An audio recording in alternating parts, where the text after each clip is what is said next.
14 जुलाई 2023 को भारतीय अंतरिक्ष अनुसंधान संगठन इसरो ने चंद्रयान 3 को लॉन्च किया था। लॉन्च होने के 40 दिन बाद प्रज्ञान 23 अगस्त 2023 को विक्रम लैंडर के साथ चांद के दक्षिण ध्रुव के पास सक्सेसफुली लैंड किया। ये भारत के लिए एक ऐतिहासिक कदम था, क्योंकि भारत ने पहली बार चंद्रमा पर सॉफ्ट लैंडिंग करने का काम किया था। जिस काम के लिए विक्रम लैंडर और प्रज्ञान रोवर को चांद पर उतारा गया था, उस काम को उसने पूरा कर लिया था। चंद्रयान 3 मिशन 14 दिन के लिए ही था। ऐसा इसलिए क्योंकि चांद पर 14 दिन तक रात और 14 दिन तक दिन रहता है। रोवर और लैंडर सूरज की रोशनी में तो पावर जनरेट कर सकते हैं, लेकिन रात होने पर पावर जनरेशन प्रोसेस रुक जाती है। चांद पर रात में टेम्परेचर -100 डिग्री सेंटीग्रेड से -200 डिग्री सेंटीग्रेड तक चला जाता है। यही वजह है कि अगर पावर जनरेशन नहीं होगा तो इलेक्ट्रॉनिक्स भयंकर ठंड को झेल नहीं पाएंगे और ख़राब हो जाएंगे। क्योंकि प्रज्ञान रोवर ने अपना काम पूरा कर लिया था, इसलिए रात होने से पहले ही बैटरी को पूरी तरह से चार्ज किया गया और चार्ज होने के बाद प्रज्ञान रोवर को स्लीप मोड में सेट किया गया। रोवर को ऐसी दिशा में रखा गया था कि 22 सितंबर 2023 को जब चांद पर दिन होगा तब लाइट सोलर पैनलों पर पड़े और चालू हो सके। इसके रिसीवर को भी चालू रखा गया था। उम्मीद की जा रही थी कि 22 सितंबर को ये फिर से काम करना शुरू करेगा। विक्रम लैंडर और प्रज्ञान रोवर कब जागेंगे, ये जानने के लिए इस वीडियो में आखिर तक बने रहें। इस चैनल को लाइक और सब्सक्राइब करें और बेल आइकन भी दबाएं, ताकि कोई भी वीडियो आपसे मिस ना हो। 14 दिन की लंबी रात के बाद चांद के दक्षिण ध्रुव पर सूरज की रोशनी तो पहुंचने लगी है। इसरो लैंडर और रोवर दोनों से संपर्क करने की कोशिश कर रहा है। चंद्रयान 3 का प्रज्ञान रोवर और विक्रम लैंडर अभी चांद के दक्षिण ध्रुव पर मौजूद है, जहां अब सूरज की किरण पहुंच रही है। ऐसे में दोनों के चार्ज होने की उम्मीद है। अपने मिशन के आगे बढ़ाने के लिए इसरो विक्रम लैंडर और प्रज्ञान रोवर के साथ फिर से संचार स्थापित करने की कोशिश कर रहा है। अगर इसरो इसमें कामयाब रहा तो बहुत बड़ी सफलता मानी जाएगी। इसरो ने ट्विटर पर पोस्ट करके बताया कि चंद्रयान 3 मिशन विक्रम लैंडर और प्रज्ञान रोवर के साथ संचार स्थापित करने का प्रयास किया गया है, ताकि उनकी जागने की स्थिति का पता लगाया जा सके। फिलहाल उनकी ओर से कोई संकेत नहीं मिले हैं। संपर्क स्थापित करने का प्रयास जारी रहेंगे। ISRO chief doctor S Somnath ने कहा कि हमें परेशान होने की ज़रूरत नहीं है। विक्रम लैंडर और प्रज्ञान रोवर में ऐसी तकनीक भेजी गई है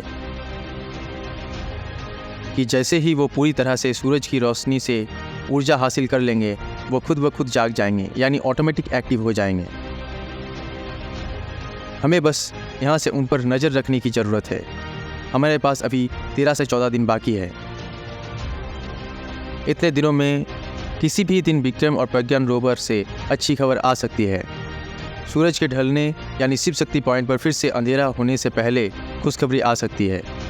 इसके ठीक पहले 22 सितंबर 2023 को अहमदाबाद स्थित इसरो के स्पेस एप्लीकेशन सेंटर के डायरेक्टर नीलेश देसाई ने कहा था कि इसरो चंद्रयान 3 को यानी लैंडर और रोवर को 23 सितंबर को जगाने का प्रयास करेगा। फिलहाल लैंडर और रोवर निष्क्रिय है। ये प्रयास तब तक जारी रहेगा जब तक वहाँ से कोई प्रतिक्रिया नहीं आती। चांद पर सुबह हो चुकी है, रोशनी पूरी तरह से मिल रही है, लेकिन चंद्रयान 3 के लैंडर और रोवर को अभी तक पर्याप्त ऊर्जा नहीं मिली है। चंद्रयान 3 से कई इनपुट मिले हैं, जिसे इसरो वैज्ञानिक गहनता से जांच कर रहा है। पिछले 10 दिनों के डेटा का भी एनालिसिस किया जा रहा है। इस दौरान प्रज्ञान रोवर ने 105 मीटर तक मूवमेंट किया है। उस समय चांद की दक्षिण ध्रुव के इलाके में तापमान -120 से -220 डिग्री सेल्सियस था। 22 सितंबर 2023 को यूरोपियन स्पेस एजेंसी चंद्रयान 3 के लैंडर विक्रम को लगातार संदेश भेज रहे थे, लेकिन लैंडर की तरफ से आने वाली रिस्पॉन्स कमज़ोर था। यानी उसके पास से जिस तरह की ताकतवर रेडियो फ्रिक्वेंसी आनी चाहिए थी, वो नहीं आ रही थी। विक्रम लैंडर चांद के दक्षिण ध्रुव पर जिस जगह है, वहाँ पर सूरज की रोशनी 13 डिग्री पर पड़ रही है। इस एंगल की शुरुआत 0 डिग्री से शुरू होकर 13 डिग्री पर ख़त्म हो जाती है, यानी सूरज की रोशनी विक्रम लैंडर और प्रज्ञान रोवर पर टेढ़ी पड़ रही है।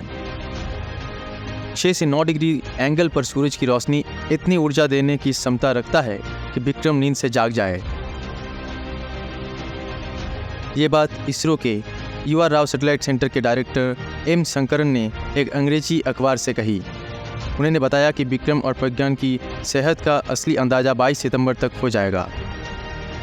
ये बात तो तय है कि अगर विक्रम लैंडर और प्रज्ञान रोवर अगर जाग गए और काम शुरू किया तो इसरो के लिए ये बोनस होगा। अब तक जितना डाटा भेजा गया है उस हिसाब से विक्रम लैंडर और प्रज्ञान रोवर का मिशन पूरा हो चुका है। अगर लैंडर उठ गया तो भी बहुत सारा डेटा हमें वापस मिलेगा। कई सारे इन सिटू एक्सपेरिमेंट फिर से हो सकेंगे। जगने के बाद कई डाटा और मिलेंगे जिनकी एनालिसिस करके रिजल्ट आने में कई महीने लगेंगे। कुछ नई जानकारी भी मिल सकती है। लेकिन इसरो की तरफ से ऑफिशियली अभी तक ये अनाउंस नहीं किया गया कि विक्रम लैंडर और प्रज्ञान रोवर के साथ संपर्क स्थापित हुआ है या नहीं। लास्ट अपडेट इसरो की तरफ से सिर्फ इतना ही दिया गया था कि इसरो विक्रम लैंडर और प्रज्ञान रोवर के साथ संपर्क स्थापित करने की कोशिश कर रही है, लेकिन उनसे कोई जवाब नहीं आ रहा। उम्मीद यही है कि आगे विक्रम लैंडर और प्रज्ञान रोवर दोनों से संकेत मिलेंगे।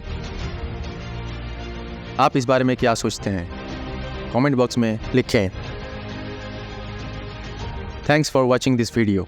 जय हिंद।